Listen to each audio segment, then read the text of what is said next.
उस घटना को लेकर के सरकार का कहना है कि वो घटना जो जिस कदर हुई, किसानों ने भी जो है ट्रैक्टर चलाने का प्रयास किया और उनके ऊपर धारा 307 तक के मुकदमे दर्ज किए गए हैं। क्या कहेंगे पूरे विषय के ऊपर? ये कहना चाहूंगी कि ये प्रशासन की एक सोची समझी चाल थी। जब खट्टर जा चुका था, जब हमारा मुख्यमंत्री जा चुका था, तो बैरिकेडिंग 7-7 लेयर की बैरिकेडिंग लगाने का क्या मतलब बनता था? अगर वो बैरिकेड नहीं लगाते तो हमारे अंदर एक मैसेज आता कि हमारे मुख्यमंत्री जा चुके हैं, भाई अब हमें क्या करना है, वो हम आगे की बात सोचते। पर फिलहाल उस टाइम के लिए उन लोगों को वो बैरिकेड हटाने चाहिए थे। जिस तरह गली में डाइवर्ट करके उन्होंने लोगों को मारा, वो गलत था। वो सोची समझी साजिश के बिना नहीं हो सकता। पत्थर मारे गए, बड़े बड़े पत्थर मारे गए, जो पुलिस की तरफ से पहली शुरुआत हुई, ना कि हमारे किसानों की तरफ से। वहाँ की सारी फुटेज पुलिस ने गायब करवा दी है जी। जिस एरिया में ये कांड हुआ था, वहाँ की सारी हार्ड ड्राइव वगैरह जितने कैमरे थे, सारी फुटेज पुलिस ने गायब करवा दी है, ताकि हम लोग कहीं भी कोई एविडेंस इकट्ठा ना कर सकें। फिर भी आप लोगों के पास बहुत सी ऐसी चीजें बची होंगी जो प्रूफ देने के लिए काफी हैं। तो हम ये कहेंगे कि खट्टर सरकार शर्म करो जी।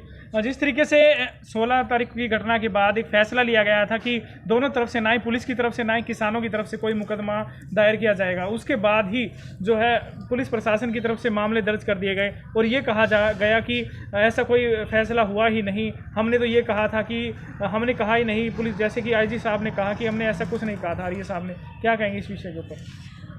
धोखा दिया है प्रशासन ने।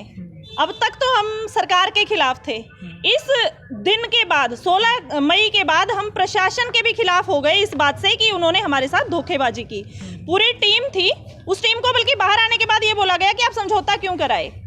हमें भी बहुत कुछ सुनने को मिला, पर सच्चाई हमें पता है कि वहाँ क्या बात हुई थी। हम ये बात कह के आए थे कि एक भी बच्चे पे मुकदमा नहीं होगा। उन्होंने ये भी बोला था कि जो 3 ट्रैक्टर वाले थे जिन्होंने आगे वो किया, सबसे पहले बैरिकेडिंग को तोड़ने की कोशिश की और जिन्होंने पैरों पे ट्रैक्टर चढ़ाया, वो 3 बच्चे सौंप दो। तो हमने यूँ कहा था कि हमारी पंचायती सिस्टम में जो हमारे बड़े बुजुर्ग हैं वो उनको खुद सजा दे लेंगे, आपको हम एक भी बच्चा नहीं सौंपेंगे और ना आप केस करोगे ना हम केस करेंगे, इस मुद्दे को खत्म करते हैं। उस तरीके से बात हुई थी, पर बाद में आईजी साहब ने जो बयान दिया उससे साफ हो गया। और मैं तो कहती हूँ अच्छा हुआ, लोगों को पता तो चला, प्रशासन का भी पता चला और ये जो मूवमेंट है ये एक नए सिरे से शुरू हो गई है और अब सरकार को भुगतना पड़ेगा जी। अब जिस तरीके से गांव में एक होड़ सी लग गई है, सभी गांव जो है लॉकडाउन का बहिष्कार कर रहे हैं, पूर्ण रूप से बहिष्कार कर रहे हैं। आज यहाँ पहुंचे हैं लाडवा गांव में, यहाँ भी बहिष्कार की तैयारियां जो की गई मीटिंग में लेकर के, क्या कहना चाहेंगे? ये ऐसे कार्य क्या सभी गाँव में होंगे? हरियाणा के आने वाले तमाम गाँव असहयोग आंदोलन पर ही चलेंगे सरकार के खिलाफ? ये लॉकडाउन का बहिष्कार नहीं है, ये असहयोग आंदोलन है जी। प्रजा बहुत तंग हो चुकी है, राजा से उम्मीद होती है, जब राजा न्याय नहीं करेगा तो प्रजा क्या करेगी? पंचायती सिस्टम में हम वापस आ जाएंगे। असहयोग आंदोलन है। हमारी जो पंचायतें पहले पुराने जमाने में न्याय करती थी, क्या उस तरीके से अब नहीं कर सकती? क्या जरूरत है हमें पुलिस प्रशासन की? अगर वो हमें सहयोग नहीं करते और हमारे साथ दुर्व्यवहार करते हैं या हमारे साथ धोखेबाजी करते हैं, तो हमारे बुजुर्ग बैठे हैं हमारे गाँवों के फैसले करने के लिए। पहले भी पंचायतों में ये न्याय करते थे, एक भी सिस्टम से कोई बंदा बाहर नहीं जाता था। आज भी उनमें इतना दम है कि वो कर सकते हैं जी। तो अब जिस तरीके से आपने कहा कि किसी भी तरह से सहयोग हम नहीं करेंगे सरकार का, कंपनियों का, जो बड़ी बड़ी कंपनियां हैं, तो क्या यही मान लिया जाए कि क्या असहयोग आंदोलन इसी तरीके से चलेगा और जो कंपनियां हैं, जो भी सरकारी तबका है, उसका इसी तरीके से भ्रष्टाचार, मतलब आगे भी इसी तरीके से बहिष्कार रहेगा? ये शुरुआत है। शुरुआत में तो एक एक चीज का बहिष्कार होने लगा है। अगर सरकार घुटनों के बल नहीं आई तो ये आंदोलन एक बहुत बड़ी दिशा तक देगा इस देश की आने वाली क्रांति को।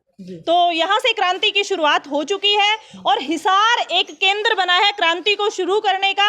तो मैं आप सबसे यही उम्मीद करती हूँ कि आप शांति को बनाए हुए और क्रांति को बढ़ाने में सहयोग दें। अंतिम सवाल, जिस तरीके से 24 मई के लिए जो तैयारियां की गई है, क्या कुछ उसमें रहेगा? कहां पर जा करके जो है जिस तरीके से घेराव की बात कही जा रही थी, कमिश्नर साहब के घेराव की, और भी जो बातें कही जा रही है उसके बताएं। जिसको 24 तारीख के लिए क्या है, हमारी गांव कमेटियां बनेंगी।